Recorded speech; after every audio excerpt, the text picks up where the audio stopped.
Mangalayatan university का अपना radio station radio Narad 90.4 FM, जन जन की मंगलवाणी। स्वागत है दोस्तों रेडियो नारद 90.4 FM से। मैं हूं आपके साथ आरजे याशी और प्रोग्राम शुरू हो गया है मंगलवाणी। जी हाँ, एक ऐसा शो जिसमें सेलिब्रिटीज अपनी एक्सपीरियंसेस, अपने स्ट्रगल्स और अपनी उपलब्धियों को हमारे साथ साझा करते हैं। तो आइए मिलते हैं हमारे आज के स्पेशल गेस्ट से। दोस्तों, आज हमारे साथ मौजूद हैं 8 यूपी बटालियन एनसीसी अलीगढ़ से कई कैडेट, जिनसे न सिर्फ एनसीसी के बारे में जानने का बल्कि काफी कुछ सीखने का भी मौका मिलेगा। तो चलिए मिलते हैं पहले कैडेट से। फिलहाल हम मंगलायतन विश्वविद्यालय में एनसीसी कैंप जो लग रहा है उसकी team leader NCC cadet Bhagyashree, आपका बहुत बहुत स्वागत है रेडियो नारद 90.4 FM में। Thank you so much ma'am. आज हम जानेंगे भाग्यश्री से कि वो अपने कैडेट्स को किस तरह से हैंडल करती हैं, क्या क्वालिटीज उनके कैडेट्स में है और कैडेट्स में कितना जुनून है कि वो आगे सीख सकते हैं। शुरुआत करते हैं। भाग्यश्री, कुछ कैडेट्स के बारे में बताएं, कैसे हैंडल कर रहे हो आजकल कैडेट्स को? इन लोगों को टैकल करना इतना भी डिफिकल्ट नहीं है। थोड़ा सा डांट से और थोड़ा सा प्यार से, थोड़ा सा पनिशमेंट देके बाकी का अपने आप लाइन पे आ जाते हैं। कुछ क्वालिटीज बताओगे आपके कैडेट्स में, कौन किस चीज में बेहतरीन है, शानदार है? मेनली लड़कों की बात की जाए तो ऑन ग्राउंड वर्क इन लोगों का बेस्ट है, लड़कियों की बात की जाए ऑफ ग्राउंड वर्क बेस्ट है, लेकिन अगर दोनों को मिला दिया जाए तो बेस्ट ऑफ बेस्ट है। आगे जाने के चांसेस तो सबके हैं। आरडीसी तक पहुंच जाएंगे, मस्ती में रहेंगे तो सब काम होता रहेगा, और ऐसे ही टाइम पास करते रहेंगे तो कुछ भी नहीं होगा। ओके, फिजिकल एक्टिविटी के अलावा बच्चों में बहुत से ऐसे हिडन टैलेंट्स होते हैं जिनको अगर बाहर निकाला जाए तो वो एक बड़ा स्टार यानी एक सितारा बन सकते हैं। किसी का नाम रिकमेंड करना चाहेंगी जो अपने हुनर से आपको आज न सिर्फ सेटिस्फाइड कर रहे हैं बल्कि अपनी एक अलग भी पहचान बना रहे हैं? नाम तो बहुत सारे हैं, अब एक दो के नाम क्या ही लूं मैं। जितने भी कैडेट्स हैं यहाँ पे, सबका अपना कुछ ना कुछ टैलेंट है। किसी को पता नहीं है और कुछ यहाँ तराश रहे हैं। तो अगर लड़कों को लगता है कि वो सिर्फ ड्रिल कर सकते हैं तो नहीं, वो गाना भी बहुत अच्छा गाते हैं, उनकी कमर भी बहुत अच्छी चलती है। और जो लड़कियां हैं उनको लगता है कि हम सिर्फ गा सकते हैं और डांस कर सकते हैं, नहीं, लेकिन उनकी ड्रिल भी बहुत अच्छी है। तो सब यहाँ पे अपना अपना कुछ ना कुछ टैलेंट निखार रहे हैं। आपको क्या लगता है कि अपकमिंग स्टार कौन हो सकता है अब इस एनसीसी कैंप में? इस एनसीसी कैंप में अपकमिंग स्टार एक नहीं बहुत सारे हैं। जो सारे आरडीसी कैंप की प्रिपरेशन कर रहे हैं वो सब स्टार्स हैं। ओके, अभी जो कैडेट्स हैं उनको आप कुछ मैसेज देना चाहोगे, कोई सजेशन देना चाहोगे अपनी तरफ से? बस थोड़ा सा टाइम का ध्यान रखो और जो आपका सीनियर बोले बस उसको थोड़ा सा मानो, बाकी सब मस्त है लाइफ में। अगर बात करें टीम लीडर भाग्यश्री की, तो उनमें क्या क्वालिटीज हैं, क्या टैलेंट्स? अब अपनी तारीफ अपने मुंह से क्या ही करनी, वो तो आपको मैम ही बता सकती हैं, मेरे बड़े बता सकते हैं या मेरे कैडेट्स बता सकते हैं। अपनी तारीफ अपने मुंह से क्या ही करनी।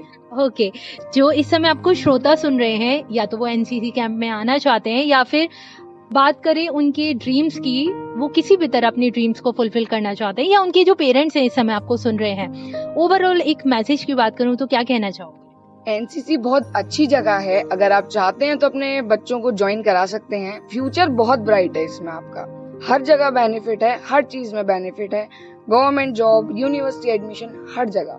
तो अगर आप चाहें तो अपने बच्चों को एनसीसी ज्वाइन करा सकते हैं। चलिए भाग्यश्री, बहुत बहुत धन्यवाद आपका रेडियो नारद के साथ जुड़ने के लिए, साथ ही हमारे कैडेट्स को, हमारे श्रोताओं को इतना प्यारा सा संदेश देने के लिए। A lot of thank you so much. इसी के साथ दोस्तों मिलते हैं अगली पर्सनैलिटी से, हमारे अगले कैडेट से। अगली कैडेट है एनसीसी कैडेट चारू शर्मा, जो आज सुचारू रूप से हमारे साथ मौजूद है और हमें बहुत सारी नॉलेज और बहुत सारी सीख देने वाली हैं और सिर्फ अपनी वाणी से हमें मनमोहित करने वाली हैं। साथ ही जो उनका ड्रीम है वो आरजे बनने का है। तो आइए मिलते हैं चारू से, जो एक आज अपने ड्रीम को पूरा होते हुए देख रही हैं। चारू, आपका बहुत बहुत स्वागत है रेडियो नारद में। Thank you ma'am. नमस्कार दोस्तों, मैं हूँ आपकी प्यारी सी आरजे चारू, और आज मैं आरजे याशी मैम के साथ बैठी हूँ। And first of all thank you so much. Right now I am sitting with an RJ. तो ये एक ड्रीम है मैम, आरजे बनना। तो आप जानते हैं कि लाइक मुझे इतना पसंद है कि बस मुझे कहीं अपॉर्चुनिटी मिले and I am gonna fit in RJ. तो ये मेरा बहुत ही एक ऐसी हॉबी है जिसे मैं अपने करियर में भी कन्वर्ट करना चाहती हूँ। और I have a YouTube also ma'am, तो मैं वहाँ पर भी ट्राई करती हूँ। अगर श्रोता आपकी YouTube से कनेक्ट होना चाहें तो प्लीज आप उसका एड्रेस बताएंगे, किस नाम से है आपका YouTube चैनल? श्योर मैम, मेरा YouTube है बर्डिस नाम से, BIRDIST, क्योंकि मैं एक बर्ड आर्टिस्ट हूँ, इसीलिए मैंने ये नाम रखा था। दूसरा, अगर वो सर्च करेंगे RJ_Charu07 तो उससे भी वो मुझे ढूंढ सकते हैं। डेफिनेटली आई विश कि आपकी ड्रीम्स जल्द से जल्द पूरे हों और आपको लाइफ में बहुत कुछ सीखने का मौका मिले। Thank you ma'am. तो चलिए देखते हैं कि आज क्या इंटरेस्टिंग होगा। चारू, मैंने इससे पहले भी आपके साथ एक प्रोग्राम किया है जिसका नाम था inspiring story of NCC cadet Charu Sharma. तब से लेकर आज तक आपने अपनी लाइफ में क्या क्या स्ट्रगल्स फेस किए हैं, कुछ उसके बारे में बताएं। स्ट्रगल्स तो ma'am I must say struggles are a part of journey, और स्ट्रगल तब मैटर नहीं करते जब आपके साथ वो लोग खड़े होते हैं जो आपको सपोर्ट करते हैं। So for me ma'am struggle were not truly struggle, क्योंकि मेरे साथ मेरे अपने खड़े थे। मेरे सपोर्टिव सिस्टम में काफ़ी सारे लोग थे, जैसे सीओ सर, मेरी खुद की फैमिली, मेरी मैम, मेंटर, तो they all were there with me. That's why ma'am struggle I don't find anything as a struggling ma'am. Okay Charu, आपकी लाइफ में बहुत सारे अप्स एंड डाउन्स आए होंगे। ऑब्वियसली आपने एनसीसी में एनरोल किया और कैडेट बने, फिर एक्स कैडेट बने। मैं आपसे जानना चाहूंगी, क्या कुछ ऐसी प्रॉब्लम्स हैं जो नए कैडेट्स फेस करते हैं और फिर उनको टैकल करने में ज्यादा दिक्कत नहीं आती है, वो इजीली उसको रिमूव कर देते हैं? वो क्या प्रॉब्लम्स हैं? नंबर वन थिंग मैम कि एनसीसी कैडेट्स को पता ही नहीं होता कि एनसीसी लेनी क्यों है। और जब वो लेने पहुंचते हैं तो उनका एनरोलमेंट हो जाता है, फिर उन्हें कुछ समझ नहीं आता। तो बेसिकली प्रॉपर गाइडेंस नहीं है एनसीसी के लिए कि क्या एनसीसी है और एनसीसी कैसे एनरोलमेंट होता है, कैसे सब कुछ होता है। लेकिन बाद में जब उन्हें एनसीसी के बारे में पता चलता है, सब कुछ स्मूथ में चलता है। फिर अभी कुछ अचीवमेंट्स की बात करें तो क्या आप स्टेप वाइज बता सकते हैं कि कैडेट से लेकर और अभी तक आपने क्या कुछ अचीव किया है?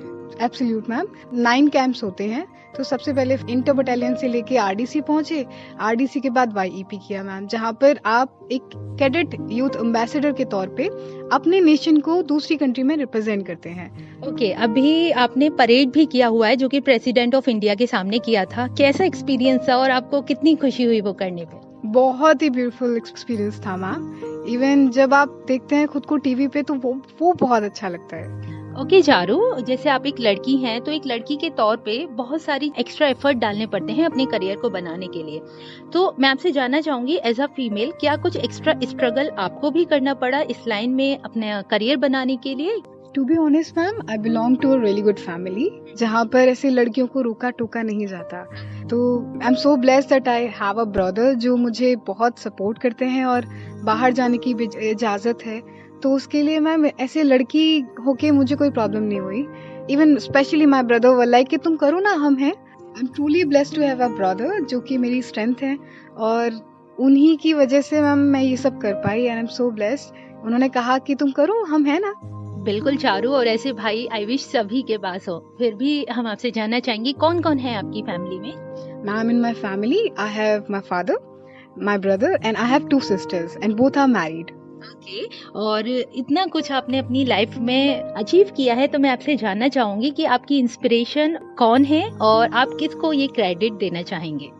For me ma'am my inspiration is so many things. Like I must consider कि मेरे पास बहुत सारी इंस्पिरेशंस हैं, क्योंकि मैं हर एक इंसान से सीखती हूँ। और when it comes to credit ma'am, तो सबसे पहला क्रेडिट जाता है मेरी फैमिली को, जिन्होंने स्पेशली मेरे ब्रदर एंड सिस्टर्स को, जिन्होंने मुझे बहुत सपोर्ट किया। Then it comes to my mentors, जिन्होंने मुझे इतना सब कुछ सिखाया, specially Gagi Kaushik ma'am and CO Ajay Lumba sir. And जो भी राह में मिलते रहे वो कुछ ना कुछ सिखाते रहे। तो ऐसे ही रास्ते में लोग मिलते रहे और मैं सीखती रही मैम। ओके, अभी आप नेपाल गए थे, मैंने सुना। वहाँ पे ऐसी क्या चीजें थी जो आपको ज्यादा अट्रैक्ट करी और वो इंडिया में भी होनी चाहिए, जो आपको लगता है? नंबर 1 मैम कि इंडिया में सब कुछ ऐसा है जो नेपाल में था। और लेकिन अगर अलग हट के कुछ बात करें तो नेपाल का नेशनल एंथम बहुत प्यारा है मैम। जो उसका ट्यून है, वहाँ के लोग भी बहुत प्यारे हैं, जैसे हमारे यहाँ उत्तराखंड में और जो वादियों वाले एरिया में मिलते हैं वैसे लोग हैं। ओके, वहाँ के एनवायरनमेंट के बारे में बात करें तो क्या वहाँ पे सिंप्लिसिटी है, वहाँ पे ग्रीनरी है, या वहाँ पे कुछ ऐसी वेदर अपडेट्स हैं जो आप देना चाहेंगे? यस एग्जैक्टली मैम, वहाँ पर मौसम बिल्कुल ऐसे होता है जैसे हमारे यहाँ उत्तराखंड में, कश्मीर वाले एरिया में होता है। बहुत अच्छे और बहुत साधारण लोग हैं, बहुत ही अच्छे लोग। चलिए, प्रोग्राम को अंत की ओर ले जाते हुए एक आखिरी सवाल आपसे करना चाहूंगी। जो श्रोतागण इस समय आपको सुन रहे हैं, आप उनको क्या संदेश देना चाहेंगी अपनी तरफ से? मैम, मुझे यही कहना है कि लड़कियों को ये समझना बहुत ज़रूरी है कि उनका सक्षम होना बहुत ज़रूरी है।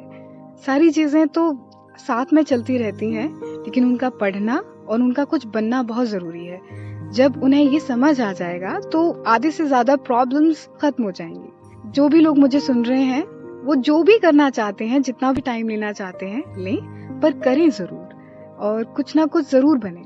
मैं बस इतना ही कहूँगी कि आप आरजे याशी मैम को सुनते रहें। बिल्कुल, और मैं आपसे रिक्वेस्ट करूंगी कि आप आरजे चारू को भी सुनते रहें। इनके ड्रीम्स, इनके मोटिवेशन, इनके स्ट्रगल, इनके अचीवमेंट्स, बहुत कुछ सीखने को आपको मिलेगा। और इसी के साथ मैं इनको फॉलो भी करती हूँ, आप भी फॉलो कर सकते हैं।